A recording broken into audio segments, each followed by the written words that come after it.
ప్రతి అసెంబ్లీ నియోజకవర్గంలో ఒకే చోట 25 ఎకరాల్లో ఇంటిగ్రేటెడ్ రెసిడెన్షియల్ స్కూల్ ఏర్పాటు చేసి జాతీయ స్థాయి ప్రమాణాలతో వసతులు కల్పించబోతున్నామని సీఎం రేవంత్ రెడ్డి ప్రకటించారు.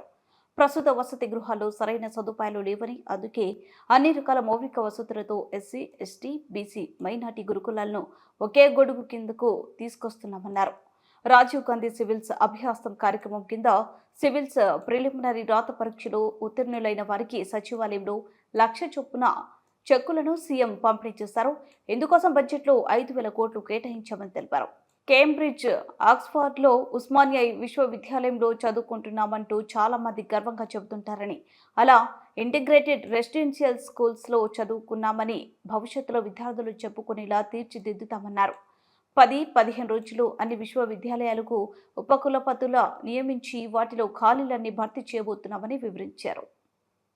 యూపీఎస్సీ నిర్వహించిన సివిల్ సర్వీసెస్ పరీక్షల్లో ప్రిలిమ్స్ పాస్ అయ్యి మెయిన్స్కు ప్రిపేర్ అవుతున్న విద్యార్థులందరికీ, పాత్రికేయ మిత్రులకు ఈ కార్యక్రమానికి స్వాగతం పలుకుతున్నాను.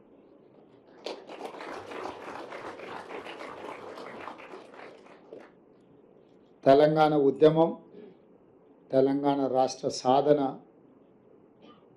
ప్రధానమైన అంశము నిరుద్యోగ సమస్య. నిరుద్యోగ విద్యార్థుల యొక్క ఉద్యమం ప్రత్యేక తెలంగాణ రాష్ట్ర సాధన.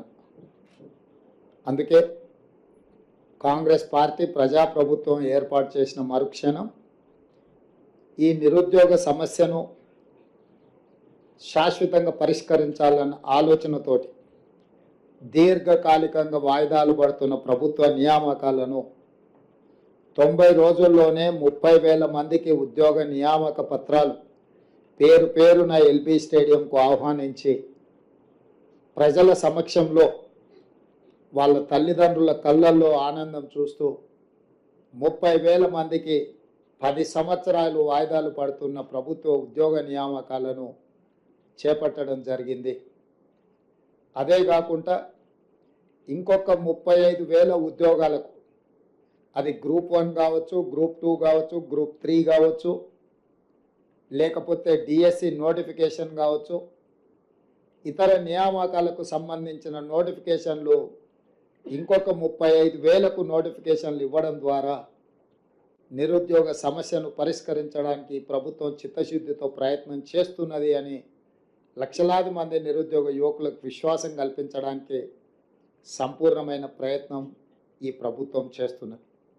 అదేవిధంగా రాష్ట్ర స్థాయి నియామకాలనే కాకుండా దేశ స్థాయిలో, అది కేంద్ర ప్రభుత్వ సర్వీసులకు సంబంధించి కావచ్చు, పబ్లిక్ సర్వీస్ కమిషన్కు సంబంధించి కావచ్చు, తెలంగాణ రాష్ట్రం నుంచి అత్యధికంగా ఈ ప్రాంత నిరుద్యోగ యువత పోటీ పరీక్షలలో పోటీపడి అందులో ఉత్తీర్ణులై ఈ దేశ నిర్మాణంలో, ఈ దేశం అభివృద్ధిలో మీరు భాగస్వాములు కావాలి, తెలంగాణ ప్రతిష్ట పెరగాలి, తెలంగాణకు సంబంధించిన మీరందరూ మా కుటుంబ సభ్యులుగా మేము భావించి, కుటుంబ పెద్దలుగా మా బట్టి విక్రమార్క గారు సింగరేణి సంస్థ నుంచి ఒక ప్రత్యేకమైన కార్యక్రమాన్ని రాజీవ్ గాంధీ సివిల్స్ అభయహస్తం కార్యక్రమం ద్వారా మీకు ఒక ఆత్మవిశ్వాసాన్ని పెంచడానికి ఈ రాష్ట్ర ప్రభుత్వం మమ్మల్ని అనాథలుగా వదిలేయలేదు,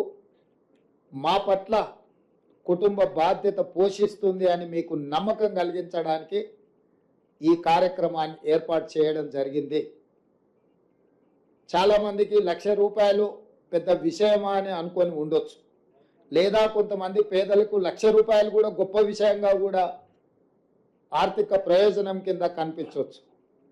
కానీ మా ప్రభుత్వం యొక్క ఉద్దేశము ఆర్థిక ప్రయోజనానికంటే కూడా, ఆర్థిక సహాయానికంటే కూడా మీరు మాకు కావలసిన వాళ్ళు, మేము మీ పట్ల ఎప్పుడు సహాయం